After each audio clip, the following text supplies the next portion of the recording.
പിണറായി വിജയന് മനസ്സമാധാനമില്ല എന്ന് തന്നെ പറയേണ്ടി വരും. കാരണം കേന്ദ്രത്തിന്റെ ഭാഗത്ത് നിന്ന് വീണ്ടും വീണ്ടും ചിമിട്ടൻ പണിയാണ് കിട്ടിക്കൊണ്ടിരിക്കുന്നത്.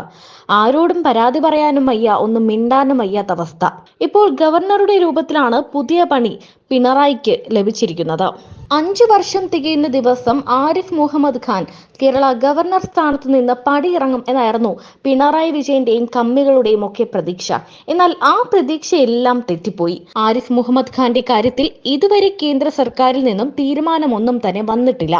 ഗവർണർക്ക് 5 വർഷം എന്ന കൃത്യമായ കാലാവധി ഇല്ല. പുതിയ ഗവർണറെ നിയമിക്കുന്നതുവരെ തുടരാം എന്നാണ് കാലാവധി പറയുന്നത്. അല്ലെങ്കിൽ അങ്ങനെയാണ് നിയമം.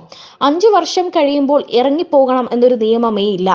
പി സദാശിവം 5 വർഷം തികച്ചപ്പോൾ തന്നെ ആരിഫ് മുഹമ്മദ് ഖാനെ നിയമിച്ചിരുന്നു. 2014 മോദി സർക്കാർ വന്നപ്പോൾ കേരള ഗവർണർ സ്ഥാനത്ത് 6 മാസം തികയ്ക്കാത്ത ഷീല ദീക്ഷിതിന് ഒഴിയേണ്ടി വന്നു.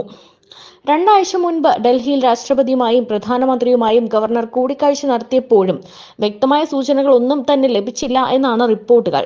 എന്നാൽ ഗവർണർ സംസ്ഥാനത്ത് വിവിധ പരിപാടികൾ ഏറ്റിട്ടുമുണ്ട്.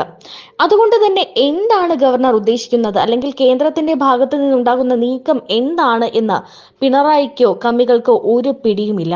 പുതിയ ഗവർണറെ പ്രഖ്യാപിക്കുമോ? ആരായിരിക്കും പുതിയ ഗവർണർ? എന്താണ് അമിത്ഷായുടെ നീക്കം? ഇതിനെല്ലാം തന്നെ ചുക്കാൻ പിടിക്കുന്നത് അമിത്ഷാ തന്നെയാണ്. കേരളത്തിലുള്ള എന്ത് നീക്കം നോക്കിയാലും അത് അമിത്ഷായുടെ ബുദ്ധി തന്നെയാണ്. 2 പിണറായി സർക്കാരുകളുടെ കാലത്തായി 5 വർഷവും സർക്കാരുമായി നേരിട്ടുള്ള പോരാട്ടത്തിലായിരുന്നു ഗവർണർ.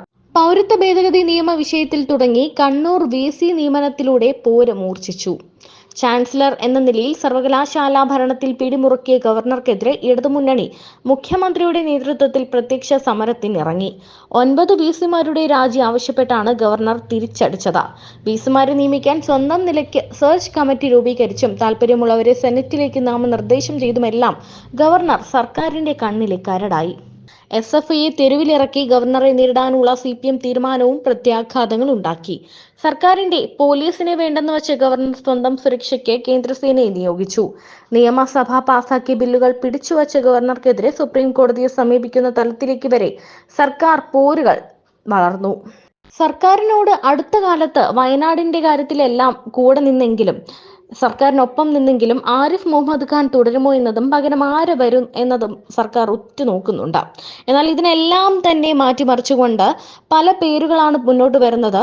TP സെൻകുമാറിന്റെ പേര് വരുന്നുണ്ട്, K മുരളീധരന്റെ പേര് വരുന്നുണ്ട്, പത്മജിയുടെ പേര് വരുന്നുണ്ട്. അങ്ങനെ പലരുടെയും പേരുകൾ, പത്മജിക്കാണ് കൂടുതൽ ഹോപ്പ് ഉള്ളത് എന്ന് വേണമെങ്കിൽ പറയാം. ഇവരുടെയൊക്കെ പേരുകൾ ഗവർണർ പദവിയിലേക്ക് എത്താൻ സാധ്യതയുണ്ട് എന്ന നിലയ്ക്ക് വരുന്നുണ്ട്.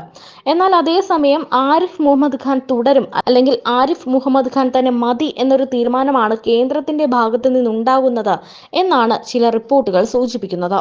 പിണറായി വിജയനുമായും അല്ലെങ്കിൽ കമ്മികളുമായും പോരിന് നിൽക്കണമെങ്കിൽ, അല്ലെങ്കിൽ നേർക്കുനേരെ നിൽക്കണമെങ്കിൽ അതിന് പറ്റിയൊരു ആയുധം തന്നെയാണ് ആരിഫ് മുഹമ്മദ് ഖാൻ. ഇത്രയേറെ വിവാദങ്ങൾ ഉണ്ടായിട്ടും ഒരു ചുവട് പോലും അദ്ദേഹം പിന്നോട്ട് പോയിട്ടില്ല. എന്നാൽ നിരവധി പേരുകൾ ഇതുപോലെ തന്നെ പരാമർശിക്കപ്പെടുന്നുണ്ട്. പത്മജിയാണോ, അല്ലെങ്കിൽ TP സെൻകുമാർ ആണോ സ്ഥാനത്തേക്ക് വരുന്നു തുടങ്ങിയ വാർത്തകളൊക്കെ എത്തിയിരുന്നു. ഇനി അദ്ദേഹമാണോ എന്ന രീതിയിലെല്ലാം ചർച്ചകൾ ഇപ്പോൾ നടക്കുന്നുണ്ട്.